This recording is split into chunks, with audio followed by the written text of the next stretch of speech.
Gloria a Dios. Padre, pedimos porque esta mañana tu palabra venga a refrescar nuestras vidas, a producir, Señor, el fruto glorioso de tu Espíritu Santo y a formar la imagen de Cristo en nosotros. Que sea derribada toda obra contraria en las mentes, en los pensamientos, Señor, que se ordenen todas las estructuras conforme a tu propósito, en el nombre de Jesús.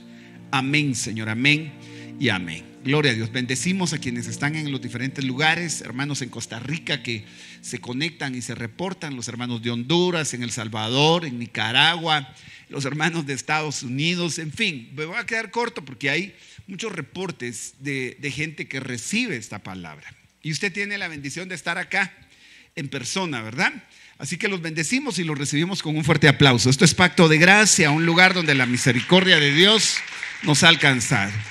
Quiero compartir una palabra que desde hace días el Señor me había inquietado en esta serie en la que hemos estado respecto a traer el arca de vuelta en función de la restauración del tabernáculo de David. El tabernáculo de David es la estructura que Dios señala en Hechos 15 para ser restaurada. No el tabernáculo de Moisés, pero en el tabernáculo de David estaba el arca como el punto principal que David retomó, porque en el arca habían muchos elementos que hasta la fecha nosotros no los podemos obviar, principalmente el propiciatorio, el lugar donde la sangre se derramaba, y a partir de ahí se da lugar a la restauración de todas las cosas cuando el pecado es limpiado.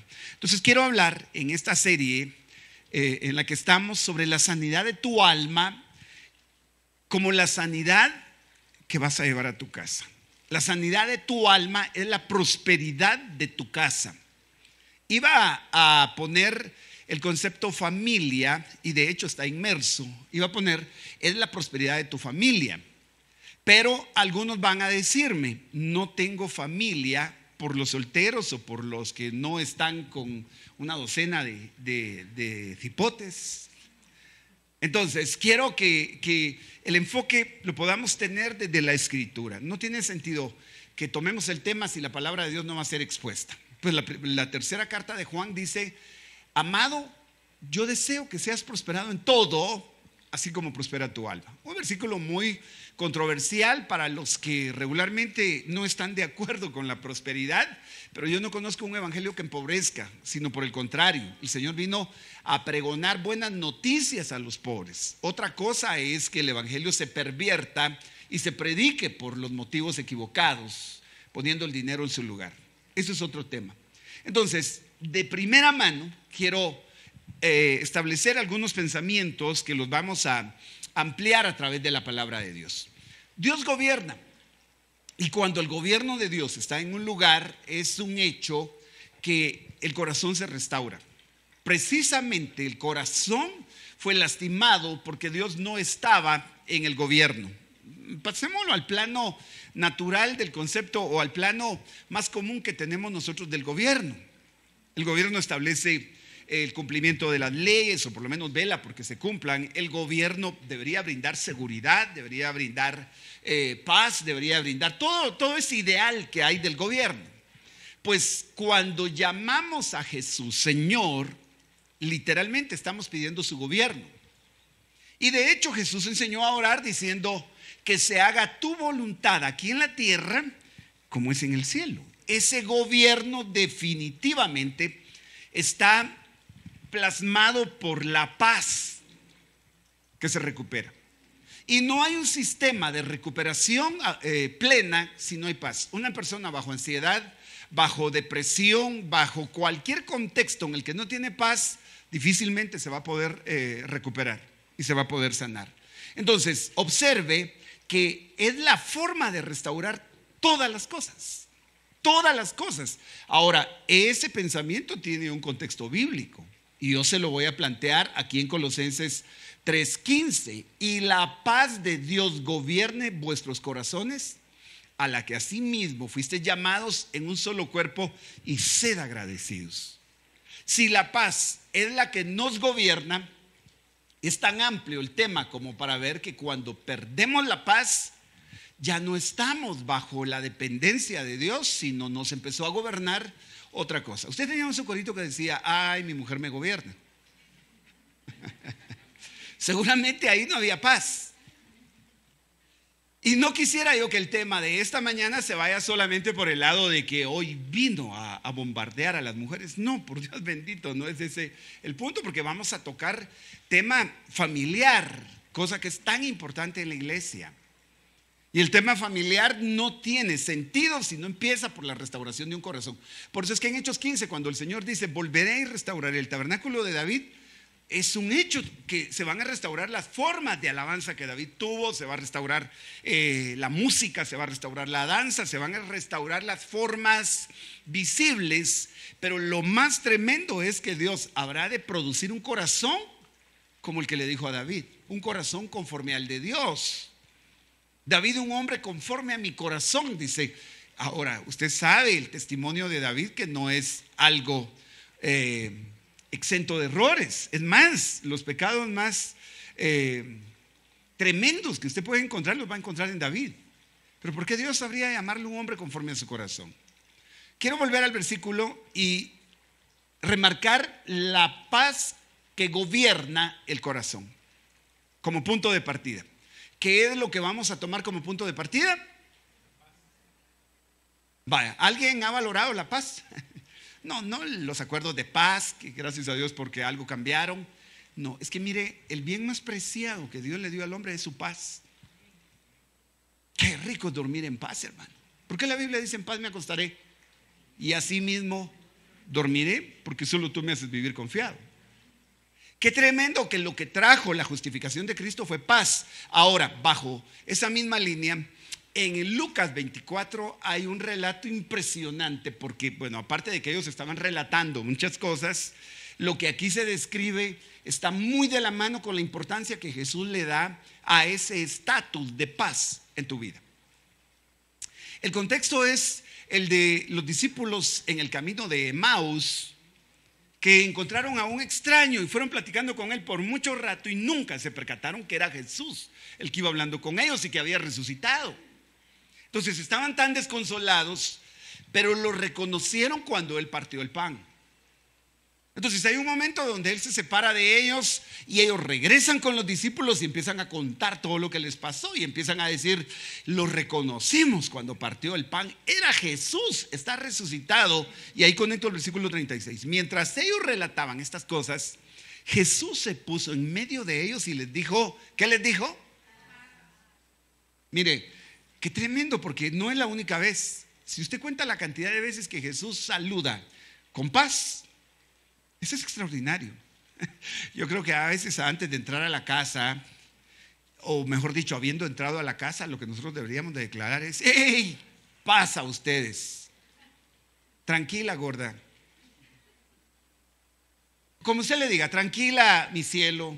Tranquila, tesoro. No, eso lo decía doña Florinda. Tranquilo, Kiko. Paz a ustedes.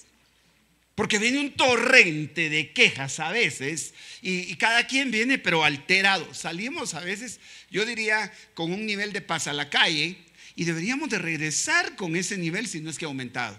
Pero ¿cuántos sienten que en la calle hay algo que los exprime, los vampiriza, como que si solo entran a un entorno de trabajo? Pero sabe que hay gente que el peor lugar para estar es su propia casa. Hay gente que prefiere quedarse en el tráfico y le pide a Dios que haya un derrumbe o algo, pero que todos estén dormidos cuando llegue, porque lo que no encuentra es paz. Ahora, en esa escena, Jesús me voy a ir al versículo 38, estaba en el 36. Va a referir algo en cuanto a la turbación del corazón. Les dijo, ¿por qué están turbados y por qué surgen dudas en sus corazones? Es decir, ellos lo vieron a él, pero en lugar de recibir la paz que les dio, ellos se turbaron. Y el término dudas es algo tan tremendo que tiene que ver en el original precisamente con contiendas. Cuando busqué esa palabra en los diferentes contextos, es la misma raíz entre duda, contienda y pleito, es la misma. Y de hecho, leyendo a Pablo en su carta a Timoteo, fue que llegué aquí al pasaje de Lucas. ¿Cómo así? Es que Pablo le dice a Timoteo que todos los hombres oren, que levanten manos sin ira y sin contienda. Y que sí me llamó la atención la palabra contienda, y resulta que también algunas versiones la tradujeron sin ira y sin duda. Pero ¿por qué entonces se relaciona la duda con la contienda? Para ellos es Jesús mismo diciéndoles paz, pero en lugar de eso ellos entraron en un proceso de turbación. ¿Quién ha estado turbado alguna vez? ¿Usted se ha sentido turbado alguna vez? ¿Será que esto va a funcionar? ¿Será que me equivoqué cuando le di el sí? ¿Será que este negocio va a funcionar? ¿Será que, obvio, todo el proceso va a estar en ese estado hasta que... Es que mire, Jesús mismo dijo, en el mundo van a tener aflicción, pero no teman. ¿Por qué todas las veces de ese no teman? Yo he vencido al mundo, les dice. O sea, está dentro del paquete el hecho que la aflicción pueda llegar. Pero observen, ¿dónde surge? En el corazón. Y es por eso que tengo que insistir que cuando gobierna la duda, la ira o la discusión, hay confusión. Ahora, ¿qué familia se libra de sufrir episodios de ira, de discutir en algún momento y después de la discusión decir, definitivamente me equivoqué, estoy confundido? Me quedo, me voy, le llamo a mi mamá, le llamo, ¿a quién le llamo? Y si usted tiene una mamá en sus 5 sentidos, le va a decir, mijita, eso querías, ahora resolver la vida. Si tiene una mamá igual de confundida, le va a decir, venite, le va a decir, venite, tu papá es igual. Pero el gobierno de esa paz debe ser discernido por nosotros. Cuando seguimos el orden de Dios para vivir, no va a haber pérdida ni siquiera en la adversidad, porque el gobierno no es algo negociable en conveniencia para nosotros. Si Dios no nos gobierna, mire, segura la condición de derrota. Pero qué tremendo que la adversidad forme el corazón. ¿Te has enfermado alguna vez y te preguntaste qué buscó Dios en medio de todo esto? No asumas que Dios te mandó la enfermedad. Yo no veo a un Dios así todo esquizofrénico que hoy te dice te quiero sanar y al rato te dice te mandé tu enfermedad. Y si tú crees así, no sé por qué pides que te la quites si Él te la mandó. De primera mano yo tengo que ver que la Biblia dice yo deseo que tengas salud. Entonces, ¿por qué llega la enfermedad? ¿Dios te la envió o Dios la permite? ¿O es parte de la imprudencia con la que nosotros hemos caminado? Porque a veces el doctor va a decir, es que no me explico, ¿por qué usted tiene este cuadro de enfermedad? Y usted concluye los descuidos que ha tenido. ¿Sí? Y uno de los principales es no hacer algo cuando tu paz se pierde. Solo voy a entrar en un detalle así comprobable desde el plano científico si usted quiere.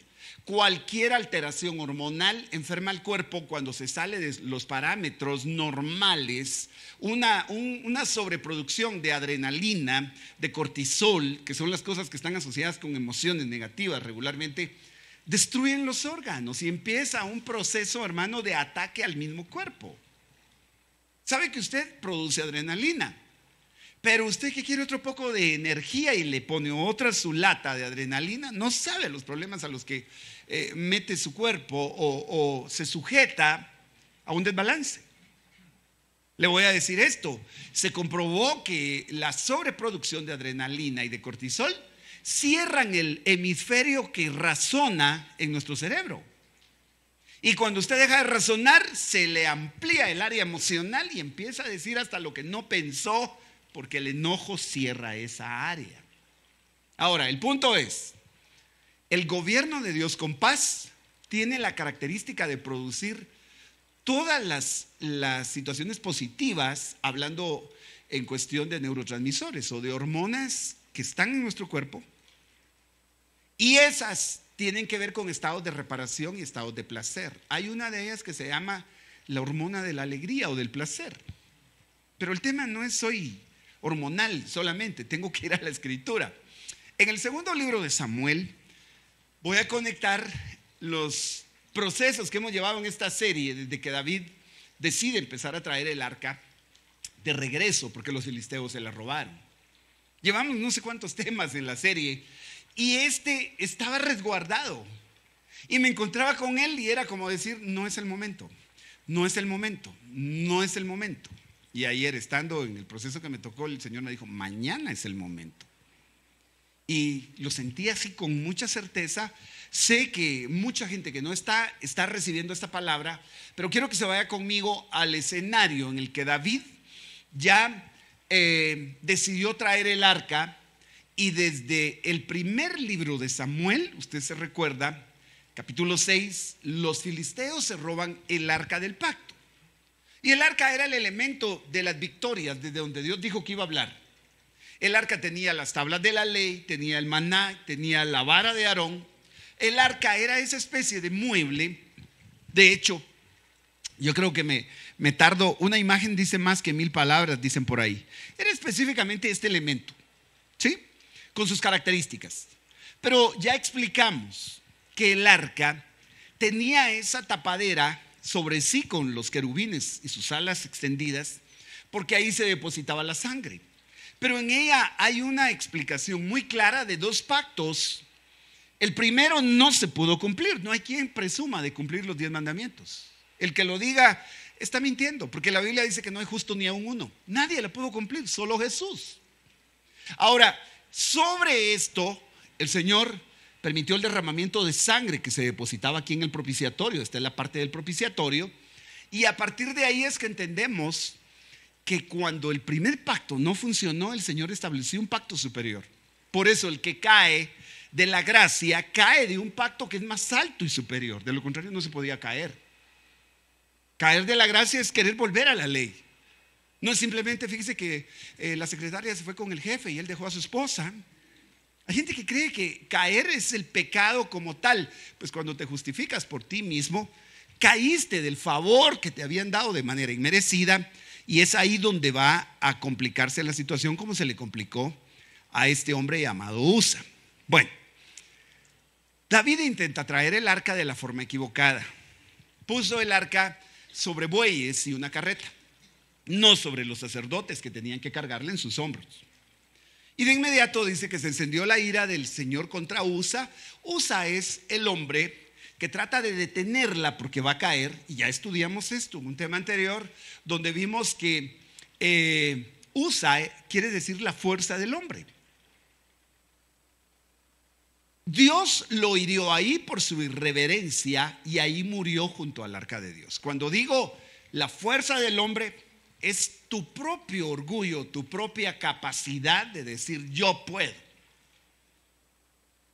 Sigo en el contexto del 8. Entonces David se enojó porque el Señor había estallado en ira contra Usa y llamó a aquel lugar Pérez Usa hasta el día de hoy. Pérez significa quebrantamiento.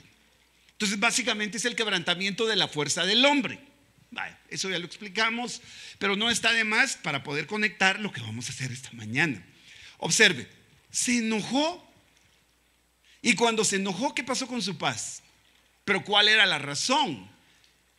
Él tenía una buena intención, pero no siguió un orden.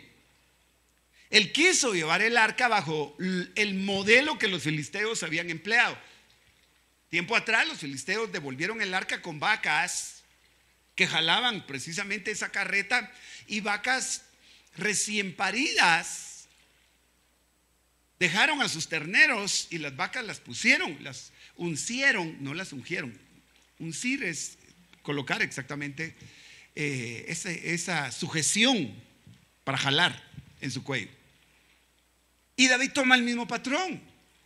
Entonces, en el 9 dice que David tuvo temor del Señor aquel día y dijo: ¿cómo podrá venir a mí el arca del Señor? Este temor no es el temor que explicamos hace 8 días. El temor de adoración. Este sí es miedo. Cuando usted va a revisar el contexto, David tuvo miedo y dijo: ¿cómo puedo llevar el arca del Señor? Bueno, será de menos que usted vea que alguien cae fulminado y usted se quede tranquilo, ¿verdad? No, la paz se perdió. El temor definitivamente ahí no es una condición del todo apropiada. En el 10 dice: David no quiso trasladar el arca del Señor con él a la ciudad de David, sino que la hizo llevar a la casa de Obed-Edom el geteo. Detengámonos ahí porque aquí viene el punto. Esto es lo que estábamos guardando. La dejó en la casa de Obed-Edom el geteo. Y lo que viene a continuación, en el 11, es impresionante. Por 3 meses permaneció el arca del Señor en la casa de Obed-edom, el geteo, y bendijo el Señor a Obed-edom y a toda su casa. ¿Cuánto tiempo se quedó el arca en la casa de Obed-edom? Yo decía, imagínense usted, usted escucha bulla en su calle y sale a ver y dice: wow, viene un desfile, traen el arca, ahí viene un carruaje jalado por bueyes, y delante de usted, que le gusta observar lo que pasa en la calle, los bueyes tropiezan y usted fue testigo de cómo el arca la detuvo a alguien, y en el momento que la agarra cae muerto. Y ve al rey correr y decir: ¿qué pasó? Por Dios bendito, ¿y qué hicimos? Y usted, por ser un buen observador, el rey se le queda viendo y le dice: ¿usted vive aquí? Sí. Mire, lamento bastante que Dios haya fulminado con fuego a Usa. ¿Será que puedo dejar el arca en su casa? ¿Qué diría usted? Hay que aclarar que mucho antes el arca había sido dejada en la casa de un hombre llamado Abinadab. Era sacerdote, por cierto, y estuvo 20 años y no se dice, pero ni que las moscas hayan aumentado. No pasó nada mientras el arca estuvo en la casa de Abinadab. Pero ahora David la va a traer de Abinadab a Jerusalén, y es cuando en el camino pasa lo que pasa y decide dejarla en la casa de Obed-edom.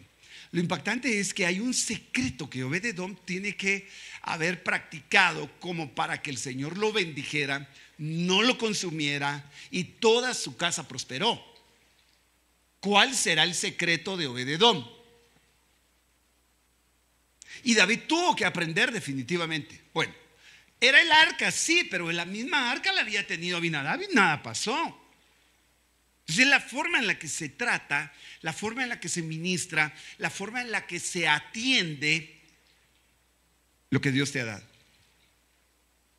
Veamos algunos elementos. Obed significa el que sirve.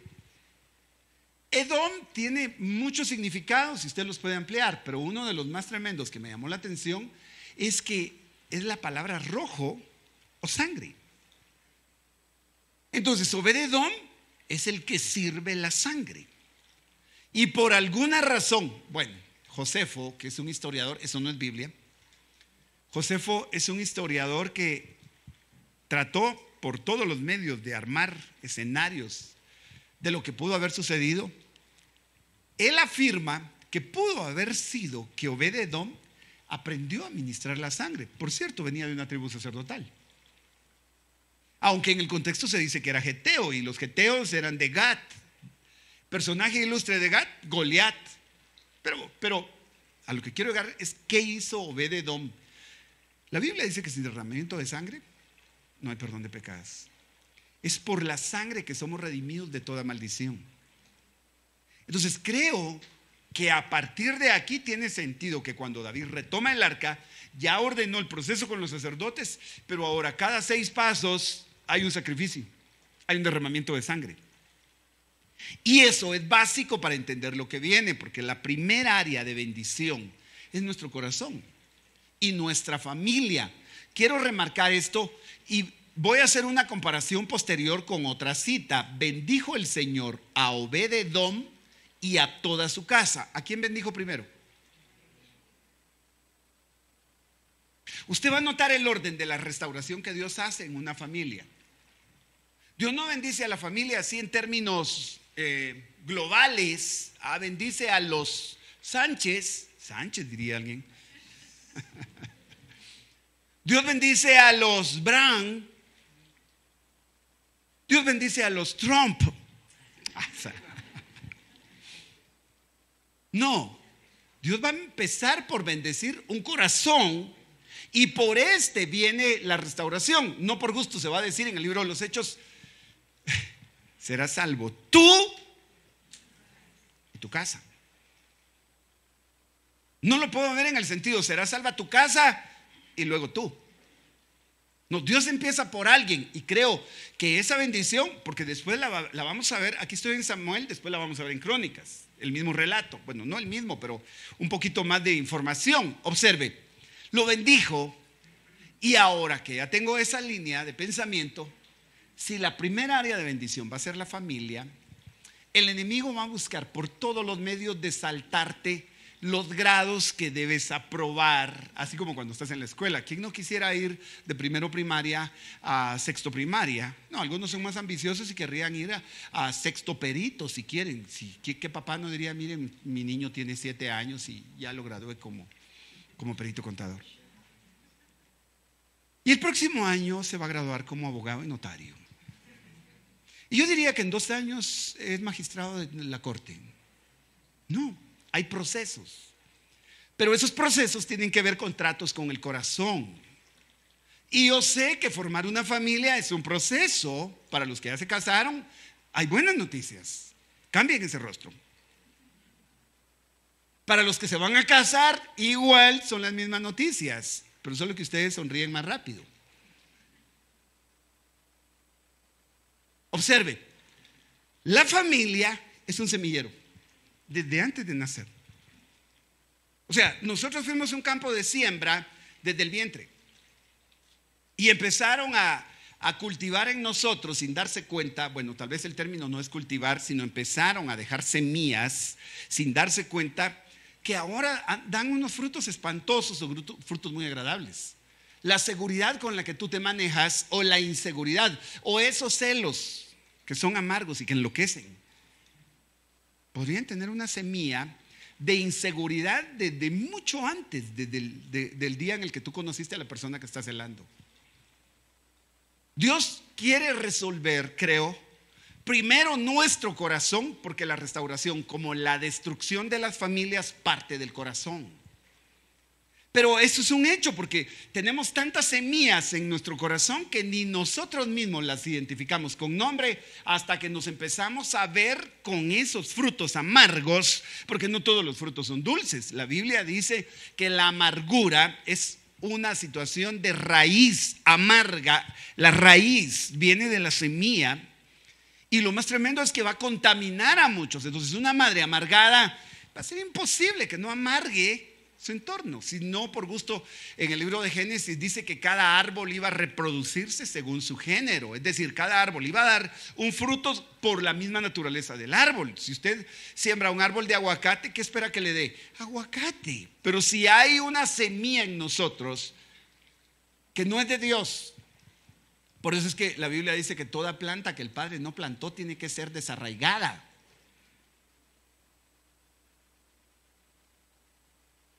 La gente siempre quiere el versículo bíblico, pero estaba viendo que Pablo cita muchas veces la escritura y solo dice la escritura.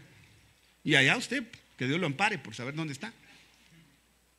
Yo quiero dar las citas bíblicas, pero en las que no, le voy a decir la Biblia dice. Y si lo duda, búsquenlo. Observe pues, desde antes de nacer, entonces cuando se unen dos personas en matrimonio, se juntan dos entidades que están enfermas o pueden estar sanas en el mejor de los casos, pero enfermas ¿de qué? Del cuerpo podría ser una condición. Yo creo que la ley, cosa que no se practica, con las hermanas abogadas que están acá, si me ilustran un poquito, ¿hay alguna prueba de compatibilidad genética que la ley exige o yo estoy... en mi país sí se hace así? En teoría sí, pero nadie lo practica. O sea, la ley exigiría que hayan ciertos exámenes para evitar situaciones genéticas que se podrían dar, principalmente cuando hay un parentesco muy cercano o se van a casar en familia. Pero el tema es, ¿la enfermedad es en el cuerpo o la enfermedad es en el alma? ¿O es en el espíritu? Porque somos seres tripartitos. Primera Tesalonicenses 5:23 dice: todo su ser, espíritu, alma y cuerpo, sea guardado irreprensible para la venida del Señor. Ahora que hemos estado sacando extractos de los mensajes, hay gente que se pone a comentar y ni siquiera escuchó el tema completo. El otro día creo que yo estaba hablando de la gracia y alguien empieza a argumentar ahí que los templos, que no sé qué, y yo digo, es tan fuera de lugar a veces, porque cada quien tiene su punto de vista. Yo quiero ir a la Biblia y que usted me acompañe. Entonces, esas entidades sanas o enfermas se van a juntar y definitivamente que van a necesitar que Dios les dé paz primero. Por eso, pues nadie va a llegar perfecto, intachable, a formar una familia, pero ¿cuánto ayudaría en verdad que dijéramos, esto que no se ha resuelto en mí me va a traer gravísimos problemas ya en pareja? Si bien es cierto, la Biblia dice que 2 son mejor que 1 en el plano positivo, pero póngalo en el plano negativo. 2 enfermos serán mejor que 1. 2 amargados serán mejor que 1. Y como dice el libro de Amós, ¿andarán 2 juntos si no están de acuerdo? Y ponerse de acuerdo en dónde vamos a vivir, te voy a dejar ir a tu casa una vez cada 5 años, o esta Navidad la vamos a pasar en no sé dónde. Eso es fácil, ponerse de acuerdo. Pero ponerse de acuerdo para decir, yo tengo áreas que sanar, yo tengo problemas que resolver. ¿Por qué si la presencia de Dios llega no nos conduce al acuerdo? ¿Y por qué el enemigo buscó que las iglesias crearan estructuras donde qué gloria la que cae aquí? Y no quiero parecer crítico, pero sí reflexivo. Cuando escucho que la gloria cae en la iglesia, pero esa no es la condición que se refleja en el momento de crisis en la casa, oigo de gente que le sale polvo de oro en las manos y yo digo, ¿y qué cambió? Por eso digo, no quiero juzgar simplemente. Que las paredes de la iglesia brotaban aceite y la gente llegaba y decía, wow, qué unción la que hay aquí, pero eso te cambió el carácter, eso te llevó a ser próspero desde el punto de vista espiritual y en todas las áreas, en todas las cosas, como lo vimos en la tercera carta de Juan. O simplemente es una situación que, por cierto, no deja de quedarse en lo físico. Si yo necesito ver para creer, aquí está la presencia de Dios, porque miren, cae polvo, bienaventurados los que sin ver creyeron. Él dijo, yo voy a estar donde 2 o 3 estén, y si cae o no cae, lo que caiga no es lo que determina lo que yo espero. Él me dijo que estaba. Observe, de aquí en adelante, bueno, tengo algo acá que no lo puedo dejar pasar. Dios va a traer paz en lo individual y luego se van a hacer una sola carne. Pero esto, aunque ya estés en el contrato de una sola carne, lo cual es tan amplio para poder verlo en la escritura, porque una sola carne puede ser en el contexto marital puramente la intimidad de la pareja. Pero una sola carne también va a ser la afinidad de pensamientos que lograron encontrar. Y eso es muy probable que se haya olvidado, y en muchos hogares, a pesar de que se presume tener la presencia de Dios, hay cosas que no se han sanado. Y siguen siendo el problema principal. No hay prosperidad donde hay dolor y deshonra. Entonces, cualquier hogar donde no se cultive, mire, para que haya honra, primero se estableció paz. Porque cuando alguien no tiene nada en contra del otro, mire qué fácil es honrar a la persona.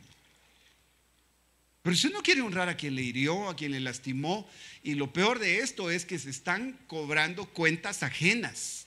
Se están cobrando platos que no los quebró precisamente con quien usted vive, o se los están cobrando a usted. Esta historia es más antigua de lo que usted se imagina. Hay un bálsamo que cura definitivamente, y es el amor. Y ese bálsamo hace descansar. Qué bonito es que lo que el Señor hizo cuando vio al hijo pródigo no fue un arreglar cuentas, sino fue un simplemente decir, te amo, te abrazo, te beso. Hueles a puerco, hueles a traición, porque preferiste irte y gastar todo y me dejaste como padre. Pero no lo recibe con esa condición de reproche, sino es una muestra de amor que yo creo que reparó más que cualquier otra cosa el corazón del hijo pródigo. Ahora, en Efesios 4:32 se dice, sean amables unos con otros, sean misericordiosos, perdonándose unos a otros, así también como Dios los perdonó en Cristo. ¿Es esa la condición que produce el arca en tu casa? ¿Te conduce a ser amable? ¿O hay arca en tu casa y por eso dije no pasa nada? ¿Qué pasó en la vida de Obed-Edom cuando el arca llegó? ¿Qué honra tuvo que haber tenido este hombre como para que el arca lo recompensara? Cuando usted lee la historia de Obed-Edom, sus hijos llegaron a ser gobernantes 2 y 3 generaciones después de él. Pero qué trascendente es que alguien valore la presencia de Dios en casa Antes de reaccionar con un ya me cansé, ya me harté, agarra tus cosas y te me quitas de enfrente así. Sino que la presencia de Dios está. Observe, de la manera en la que Cristo los perdonó, porque ese es un parámetro. Cuando alguien no ha vivido el perdón y todavía hay áreas que lastiman, que supuran pus, que están malolientes, es bien fácil agarrar a los demás, no desde la medida del perdón que yo recibí, sino de me las vas a pagar. Esto no se queda así. Conmigo no vas a jugar. Hasta que te conocí y la veía con dolor. Y muy tarde comprendí. Ahora, así como Cristo nos perdonó, pero mire, de ese perdón es que nace la misericordia y la amabilidad. Pero ¿sabe usted cuánto los hogares empezaron a desgastar? Si para enamorar el punto básico fue ser amable. O a usted lo enamoraron a empujones y a moretones. ¿Sí? Vos bruta, ¿cómo me gustás? ¿Verdad que no? Quítate de aquí, hombre. Estorbo toda la vida. Pero en el fondo me gustas. ¿Quién se enamora así? Si para enamorar damos nuestra mejor versión. Para enamorar y para gustar, mire, nos perfumamos, nos bañamos, nos cambiamos de peinado, nos hacemos el modelo que desearíamos que la otra persona escoja. Pero sigue la vida así, sigue la amabilidad así. ¿Cuánto tarda la amabilidad después de que se consuma el matrimonio? ¿Cuánto tarda? Las estadísticas van a decir las cifras más decepcionantes. Pero ¿qué hace que la amabilidad permanezca? ¿Serán solo buenos modales? Mire, el evangelio no es una modificación de conducta. El evangelio es un nacer de nuevo por el poder del Espíritu Santo, como para saber que incluso las cosas que tú dices no lograrlas por tus fuerzas, va a ser su naturaleza, la naturaleza del Espíritu, la que va a empezar a infundirse en tu forma de trato. Ahora, en 1 de Crónicas 13:14, el arca permaneció 3 meses. Allá vimos el pasaje del segundo libro de Samuel. Por eso le dije que guardara porque este es el de Crónicas. Permaneció 3 meses en la casa de la familia de Obed-Edom, y el Señor bendijo la familia de Obed-Edom y todo lo que tenía. ¿Quién no quiere eso? Que Dios bendiga a su familia y todo lo que tiene. Bajo esa bendición, mire, definitivamente que hay una diferencia entre quién tiene a Dios y quién lo que tiene religión. Bajo la presencia de Dios podrán ser 3 meses. ¿Cuánto tiempo tienes de conocer a Jesús? ¿Y tu relación ha mejorado? Este es un tema bien delicado y confrontante, digo yo, porque algunos van a decir, eso no va conmigo, esto ya no se resuelve, esto es por demás. Sin la presencia de Dios, las familias se vuelven lugares de inconformidad y de contienda. Y nada peor que estar con algo que a uno no lo conforma. ¿Estás conforme? ¿Has escuchado esa? ¿Estás conforme con tu sueldo? ¿Estás conforme con tu casa? Bueno, Pablo lo va a poner en el término del contentamiento. Aprendan a contentarse con lo que tienen, en términos materiales, no solo materiales. Pero la inconformidad crece. Algo que a usted le gustaba, ya no le gusta. Pero empezó por gustarle. Entonces, ¿dónde se perdió el encanto?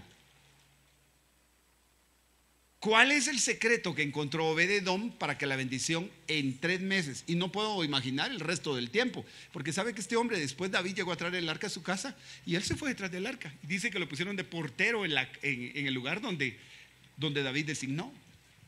Y de ahí se explica que en 3 meses Dios estampó una bendición en sus hijos, eran 8.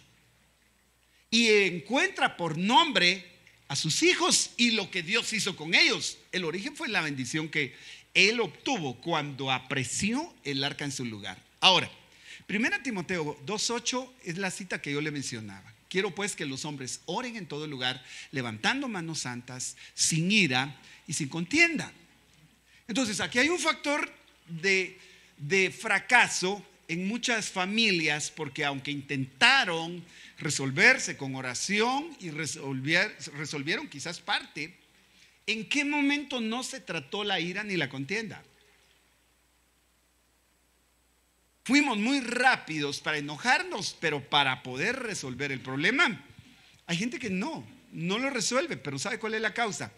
Que a veces el problema que surgió solo se suma a una herida que ya se trae desde mucho tiempo atrás. Las manos santas, sin ira y sin contienda, bueno, aquí equivaldría a la palabra contienda a duda también. De eso voy a hablar en otra ocasión, porque habría que ver qué hombres fueron contenciosos y dudosos en la Biblia, y que Dios los tuvo que retener o hacer pasar por procesos en los que no pudieron compartir con familia. Pero el punto, después de es ir a Isaías y ver que en Isaías se dice, ¿me ayudas, hermano? ¿Por qué quieren ser castigados aún? ¿Todavía se rebelarán? Qué interesante. Si tiene Biblia, sosténgalo ahí. ¿Todavía se van a rebelar? No hay en él cosa sana. Perdón, me adelanté. Todavía se rebelarán, toda cabeza está enferma y todo corazón doliente. La Biblia da por hecho que toda cabeza está enferma. Pero cuando usted le va a dar el sí, usted no miró una cabeza enferma. Usted miró la cabeza de sus sueños. Nadie se me va a ofender, pero todos tenemos áreas que resolver en nuestra vida con Dios. Y bajo la afirmación de Isaías 1:5, toda cabeza está enferma y todo corazón doliente. Desde la planta del pie hasta la cabeza no hay en él cosa sana, sino herida, hinchazón, podrida llaga. No están vendadas sus heridas, no están curadas ni vendadas ni suavizadas con aceite. Ahora, yo diría que ese no es un proceso inicial como pareja, porque usted conoce a alguien y simplemente usted se enamora de sus virtudes y acepta sus defectos, porque los empieza a ver cada vez más. Y esto es como la montaña que se ve de lejos. Usted camina hacia ella, entre más rápido o más se acerca a ella, más descubre que la montaña tiene cosas que usted no se las imaginó. ¿Ha visto que las montañas de lejos se ven azules? Y cuando usted llega al lugar, los árboles no son azules, son verdes. ¿Ha visto que en la vida alguien puede decir, pues, si prometo amarte, estar contigo en las buenas, en la enfermedad, en la salud como en la enfermedad, en la riqueza y en la pobreza? Y luego usted encuentra que al primer temblorcito que haya, un terremotito así chiquito por una discusión, ni comida le quiere dar. Estaré contigo en la enfermedad, y el otro probablemente enfermo pidiendo un vaso de agua, o ella, y se vuelven enemigos. Pero ni siquiera los que no tienen un pacto se tratan de esa manera. Entonces es bien delicado llegar al proceso, y de verdad qué comprometedor cuando alguien dice, pues quiero casarme, ¿será que me pueden casar en la iglesia? Y uno no va a esperar que venga gente perfecta, pero va a esperar gente dispuesta a sanar, porque no hay quien no tenga su propia historia. Para empezar, si tú puedes ver el trasfondo de familia, y por eso digo, esto puede ser incómodo y alguien se puede sentir confrontado, pero es la realidad. No podemos cambiar el pasado de nadie, pero podemos sanar en el momento donde estamos y decir, tengo este problema, soy descuidado, soy desordenado, puedo ser celoso, puede ser. Hace algunos días platicaba con una de las parejas que va en la vía de la felicidad, del matrimonio, y hablábamos de esto, porque en ese proceso tal vez se consideran muchas cosas en cuanto a la preparación de la boda, pero en cuanto a lo que tendremos que sanar juntos, no hay conversación regularmente, porque a nadie le gusta decir, fíjate que mi papá no es la figura de admiración que yo tengo. Mi papá me lastimó, mi papá me humilló cuántas veces. Yo tengo un problema con todo lo que es autoridad, diría alguien. A mí cualquiera que me quiera mandar se va a encontrar con quién soy yo, porque mi papá me hirió y me exigió respeto y honra de la forma equivocada. Y te anticipo que quieres que yo te honre como mi cabeza, como mi esposo, te va a costar. te va a costar. Y estos factores se pueden ver en el escenario en el que usted se encuentre. Nos cuesta aceptar la autoridad de un policía, nos cuesta aceptar la autoridad de un jefe, nos cuesta aceptar. Es fácil, ¿sabe qué es fácil? Ponerse una mantilla en la cabeza y decir: yo me sujeto al Señor. Pero en la vida real, una mantilla no resuelve el decirle: hoy no te doy de comer. Voy a entrar en el plano civil bajo el riesgo de las abogadas presentes, porque ellas realizan matrimonios constantemente. Pero la responsabilidad de mantener el hogar ¿es de uno o es de dos? De los dos. Es que mire, pues, pero yo no tengo por qué, no me voy a disculpar porque no lo estoy ofendiendo. Yo solo estoy exponiendo la buena voluntad de Dios para que tengamos los mejores años. ¿Sabe? Si hay hinchazón, pero yo no la miro hinchada. Pasadita está, pero hinchada no estoy hablando de sus emociones. Sentimientos, es que el alma, este sería un factor a nivel alma, por supuesto. La comparación está a nivel de golpes en el cuerpo, pero es que está muy amplio. El tiempo se me acabó. Ahorita exactamente se me acabaron. ¿Puedo echar otra fichita ahí atrás? ¿Me dan tiempo extra? Si la cabeza está enferma, usted ya vio la forma de pensar. Y aunque usted le diga: no es así, hombre, esto no es negro. No, es negro porque es negro. Y hay parejas que aprenden a decir: pues es negro. Yo voy a decir toda la vida que es negro con tal de que estemos en paz. Pensamientos a nivel de la cabeza como la representación. No hay cosa sana sino herida, hinchazón, podrida, llaga. Ahora, ¿qué cosas han sido como una llaga podrida? Bueno, para empezar, siempre lastima. Pero tengo que saltar a algo acá.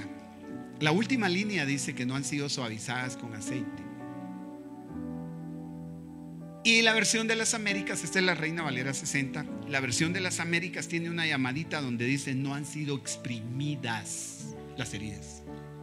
Pero ¿a quién le gusta que le expriman sus heridas?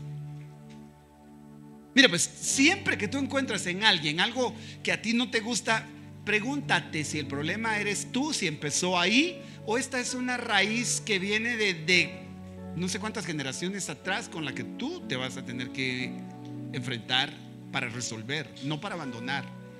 La salida, yo no quiero desanimar a nadie. Yo quiero decirte que Jesús vino a hacer las cosas de nuevo. La Biblia dice que si alguno está en Cristo, nueva criatura es. 2 Corintios 5:17. Todas las cosas viejas son hechas nuevas. ¿Cuánto lo creen?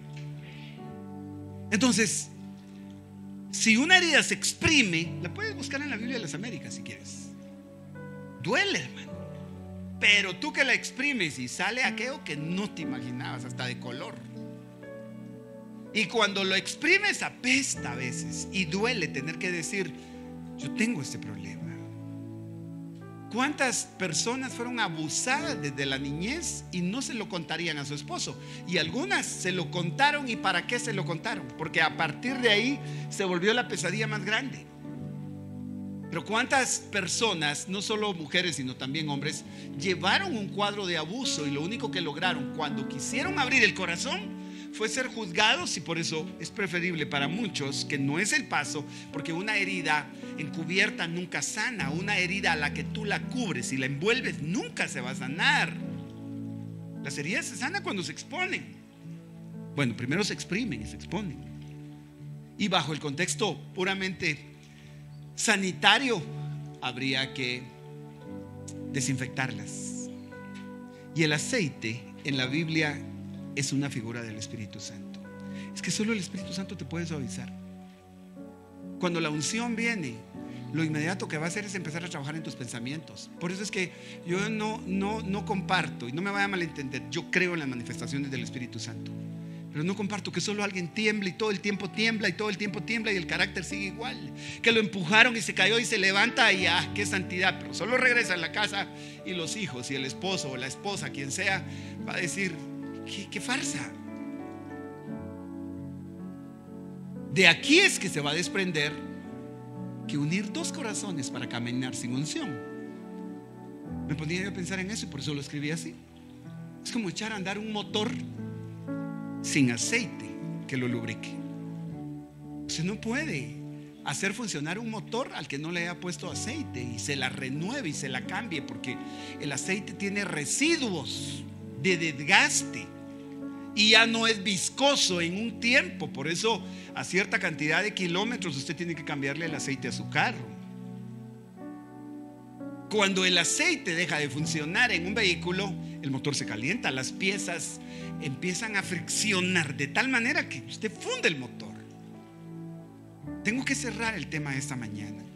Yo creo que Obed-Edom, delante del arca, lo que encontró fue la presencia, la unción, como para decir: tengo que buscar de Dios unción, llenura del Espíritu Santo, más que culto. Y más que, yo no tengo en contra del culto el tema de esta mañana. Es más, tengo que decirte, la Biblia dice: no dejen de congregarse como algunos tienen por costumbre. Pero tu intimidad con Dios va a lubricar tu matrimonio. Tu intimidad con Dios va a llevar a perdonar al papá que no has logrado sanar y que ahora probablemente llegaste a una unión porque querías a alguien que te protegiera y tu papá no te protegió. Pareciera psicología esto, pero es una realidad. ¿Sabe que hay gente que en el fondo no se enamoró, sino lo que sintió fue protección y dijo: sí, me quiero ir con esta persona? Pero nadie vive en una relación de matrimonio como con una relación de un papá. ¿Verdad que ustedes no esperaban este tema hoy?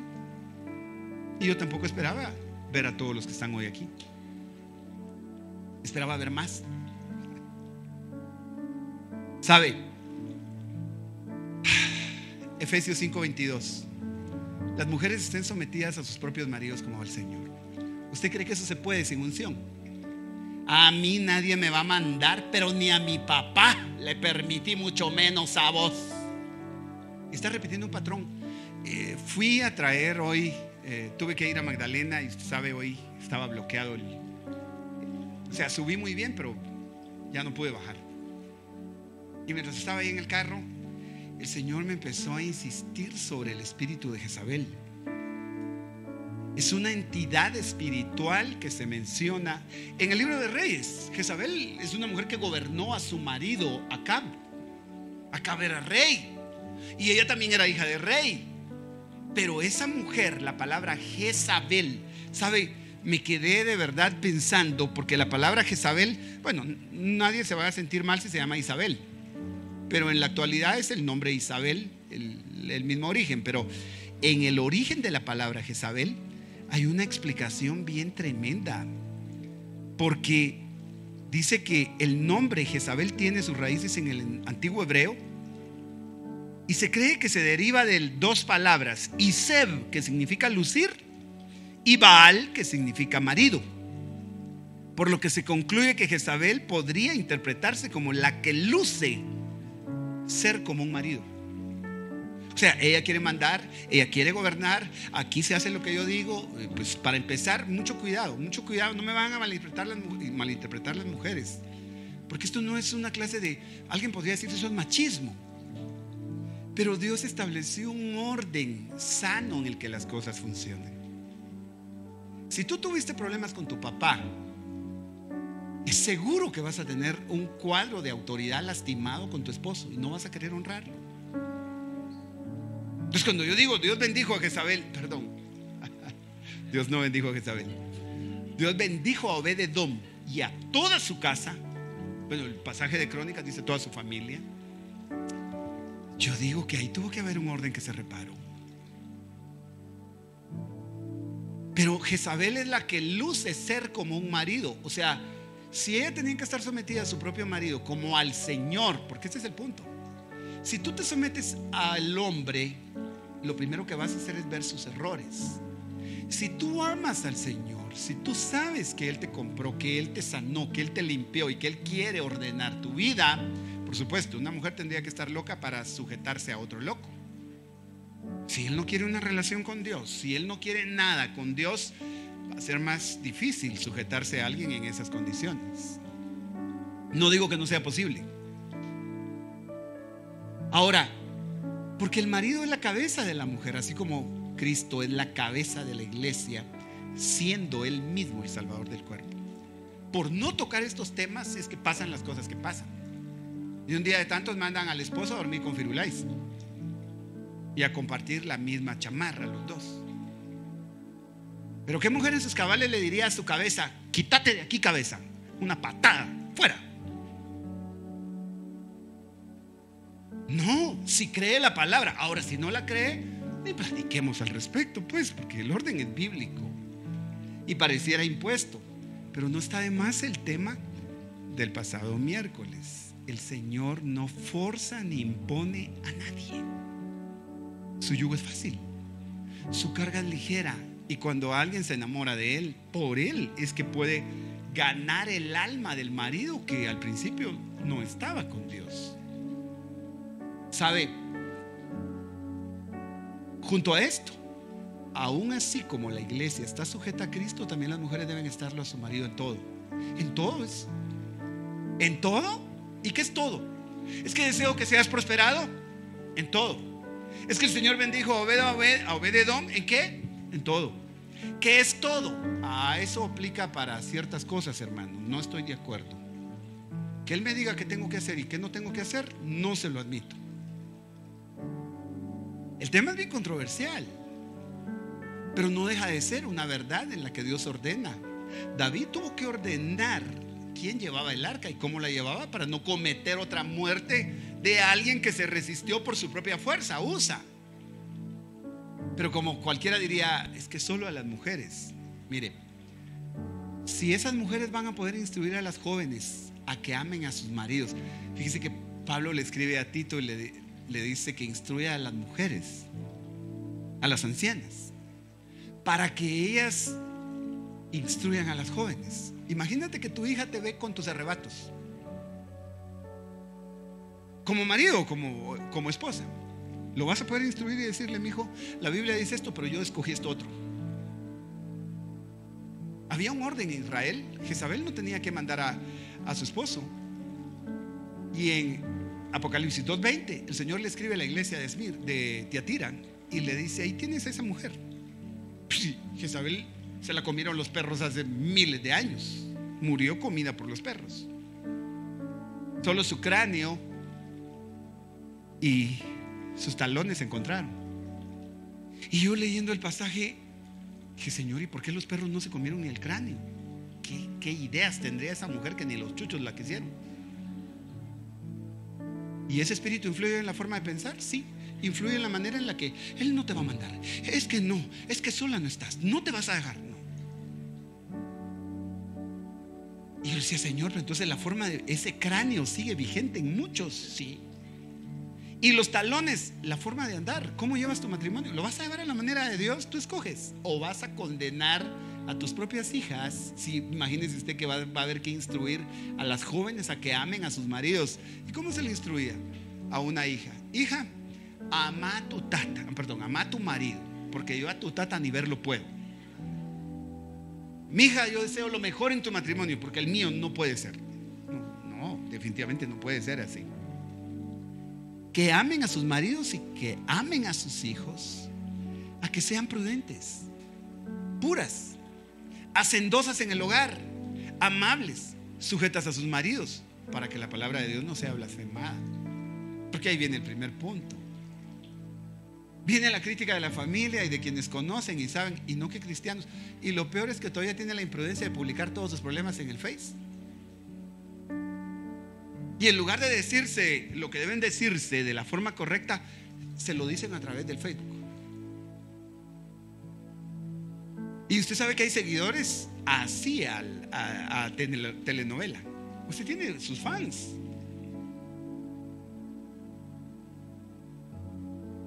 Se me acabó el tiempo y hay muchas cosas que decir, definitivamente. La mujer sabia edifica su casa, pero la necia, encontré una versión que dice: mejor no le digo qué porque se me va a ofender. La necia la derriba con sus manos, dice. A ver, ¿qué mujer agarra una piocha de un día y le empieza a dar a la refri? Bueno, sí las hay que quiebran vajillas y quiebran, y todavía la debe. Y si la boda es reciente, va a decir: ese era el regalo de no sé quién, mira lo que hiciste. ¿Cómo es posible que alguien derribe con sus manos su propia casa? Esta mañana yo tengo que terminar porque, y al leer Proverbios 14, cuando leí el resto del capítulo, es que Proverbios 14 dice que la mujer sabia edifica su casa y la necia la derriba con sus manos. Si usted sigue leyendo el capítulo, mire, al llegar al 10, cada corazón conoce su propia amargura y nadie más puede compartir totalmente su alegría. O sea que un corazón amargo, por mucho que les hayan dicho hasta que la muerte los separe, no van a poder compartir alegría porque hay amargura en el corazón. Ahora, cada uno conoce su propia amargura. O sea que la otra parte no necesariamente va a conocer la amargura que recibió como herencia, que tiene como pareja. Pero el Señor dijo: yo vine a sanar, yo vine a libertar. Isaías 61 dice: yo vine a pregonar libertad a los cautivos. Yo vine a ordenar que a los afligidos se les dé un óleo de alegría en lugar de un espíritu abatido. Yo vine a cambiar las cenizas. ¿Y sabe qué hacían con las cenizas? Se las ponían en la cabeza como una señal de lamento. Y siempre que yo medité en eso dije: Señor, pero las cenizas, ¿qué eran? Las cenizas son los residuos de lo que un día fue y no será, diría el corito. ¿Ha visto que las cenizas fueron un árbol precioso y aquellos sueños y cómo va a ser todo? Cenizas le quedaron. Y las tiene en la mente. Piensa, le dije no a fulano, mejor le hubiera dicho que sí, no que me quedé con este atarantado. Y mi mamá me lo decía, y mi papá me lo decía. Estás en cenizas. Deja que el Señor cambie tus cenizas por un óleo, por un aceite precioso. Porque si el Señor te unió a alguien, es para tu plenitud, no es para tu desgaste. No dejes que se te vayan los días en esa amargura. Busca ayuda. Pide consejo. Pídele al Señor que te dirija. Busca ayuda conforme a la palabra, no solo conforme a la experiencia, porque hay gente que lo único que tiene es experiencia. Yo conocí a alguien que se divorció y un día me dice: yo quisiera que me invitaras a una reunión de padres a las que les das. Yo quiero darles consejos para no fracasar en el matrimonio. Pero si él había fracasado y él se había divorciado. La experiencia no siempre resuelve. La palabra de Dios es la mejor guía que tú puedes tomar. Amén. Ponte de pie. Una mañana en la que se nos van a quedar muchas cosas para continuarlas, pero se trata de comer de la palabra. Ahora, al ver el título del tema, creo que tienes una mejor ampliación de la importancia de sanar tu alma para que tu casa prospere. ¿Qué te duele? Si hay una inconformidad, busca la causa. El que tiene una piedra en el zapato no se rasca la cabeza para ver dónde la encuentra. Va a buscar al lugar donde está el problema. No te abandones. No seas de la gente que abandona las relaciones y se acostumbra al fracaso, pero vive con él. Sé de la gente que exprime, que saca lo que tienen que sacar delante de Dios y que deja que la unción del Espíritu les suavice, porque sin el Espíritu, ¿qué? No hay terco que pueda cambiar. Cierra tus ojos. Donde quiera que estés, Dios tiene un propósito contigo. Si no le has entregado tu corazón al Señor Jesucristo, has de saber que Él te ama profundamente, que Él murió en la cruz del Calvario porque tú le importas, que resucitó al tercer día para tu victoria. Ahí donde estás puedes decirle: entra a mi vida, perdona mis pecados. Jesús, yo necesito una relación profunda, necesito que sanes mi alma. Hay tanto en mí, Señor, que ni consciente estoy de todo lo que puede haber en mí, pero tu Espíritu sondea los pensamientos más profundos. Si estás acá en casa o estás donde quiera que estés recibiendo esta palabra, el Espíritu Santo está ahí para decirte lo que tu alma necesita. Matrimonios que están en crisis, no es de extrañarse. Esta mañana pueden decirle: Señor, sáname y seré sano.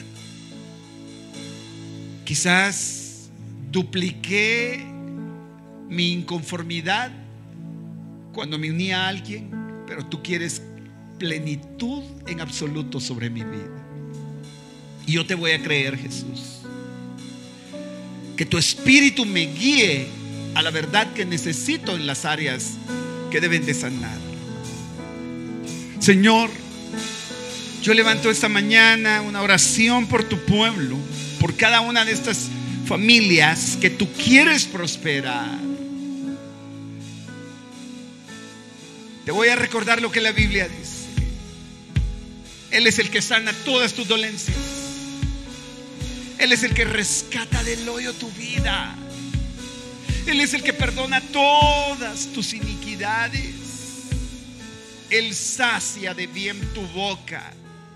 Vas a dejar de quejarte, dice el Señor, y vas a empezar a hablar del bien que tengo para ti, y lo vas a ver y lo vas a vivir, porque planes de bien tengo y no de mal, dice el Señor, sobre tu vida. Todo el que se dispone a recibirlo ahí donde está, es el momento en el que vas a sellar la palabra con una actitud de fe. Es el momento en el que le vas a decir: Espíritu Santo, gracias por cuidarme, por entenderme, por ayudarme. Ahora me dispongo a que tú hagas prosperar mi casa. Me sanaste con tu bien. Derramaste tu bálsamo de amor. Ese es el bálsamo que sana. Él te ama profundamente, y vas a poder amar cuando te has llenado del amor de Él. Le podemos amar porque Él nos amó primero. Así que te has sentido menospreciado, te has sentido en fracaso. Recibe el amor que Él tiene para tu vida. Tú le importas, y Él te recibe tal y como eres y como estás, para limpiarte, no para dejarte en la condición en la que tú sabes que no puedes vivir. Derramaste tu bálsamo de amor sobre mi vida. ¿Qué tal si levantas tus manos, iglesia? ¿Qué tal si le dices: aquí estoy, lo recibo, lo recibo, lo recibo? Oh, sí, Señor, que con el corazón se cree y con la boca se confiesa para salud. Gracias, Padre, por esta presencia tan especial con la que tú te has movido. Sé que esta mañana tú has traído tu buen propósito al corazón de